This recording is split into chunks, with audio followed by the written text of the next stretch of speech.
જામનગર શહેરમાં આવારા તત્વો બેફાન બન્યા છે। ત્યારે આજ રોજ શહેરના સંકટગ્રસ્ત વિસ્તારમાં વહેલી સવારે 5 વાગ્યે આવારા તત્વો દ્વારા જસુબેન મહેન્દ્રભાઈ ચાંદ્રાના ઘર પર અગાઉ તેમના દીકરા પિયુષ મહેન્દ્રભાઈ ચાંદ્રાની અગાઉ પણ જૂની અદાવતને ધ્યાનમાં રાખીને આગ લગાડવાનો બનાવ બન્યો। આગ લગાવવાનો બનાવ પિયુષ મહેન્દ્રભાઈ ચાંદ્રાની માતા જસુબેન મહેન્દ્રભાઈ ચાંદ્રા જ્યારે ધાબા ઉપર સૂતા હતા ત્યારે ઘરે બન્યો હતો। આ આગ લાગવાનો બનાવ કમલેશભાઈ મોહનભાઈ નિમાવત દ્વારા કરવામાં આવ્યાનો જસુબેન દ્વારા જણાવવામાં આવ્યું હતું। કમલેશભાઈ મોહનભાઈ નિમાવત દ્વારા પિયુષ મહેન્દ્રભાઈ ચાંદ્રાના ઘરે પાણીની ટાંકી, 2 વ્હીલ સહિતના તલવારના ઘા પણ ઝીકવામાં આવ્યા હતા। ત્યારે હવે જોવાનું એ રહ્યું છે કે પોલીસ શું કાર્યવાહી કરે।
હું ખાટલામાંથી સૂતી હતી ને મને સળગાવી ને ભાગી ગયો ને હું ગાયગા ઉતરીને નીચે વહી ગઈ છું ને આ બધી વસ્તુ બળી ગઈ।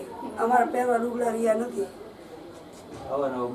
ને અવારનવાર મારવાની ધમકી દે। રોજ પાઇપ ને છરી લઈને મારા ઘરે આવે છે। કાંઈ 3 મહિના ત્યાં મેં મારા છોકરાને બહાર ભાડે મોકલી દીધા છે। કમલેશભાઈ મોહનભાઈ નિમાવત નામ એનું છે। મારું નામ પિયુષ મહેન્દ્રભાઈ ચાંદ્રા છે। હાલમાં અમે 3 મહિનાથી આ કમલેશ મોહનદાસ નિમાવતારે માથાકૂટ હાલે છે। અમે એના હિસાબે ઘર છોડીને ચાલ્યા ગયા છીએ, પણ હવે અમે કોઈ ઘરે હતા નહીં। ડોશીમાં ઉપર એકલા સૂતા હતા અને જાતથી સળગાવી નાખવાની કોશિશ કરેલી છે। ઘરમાં સળગાવી દીધી છે બધી।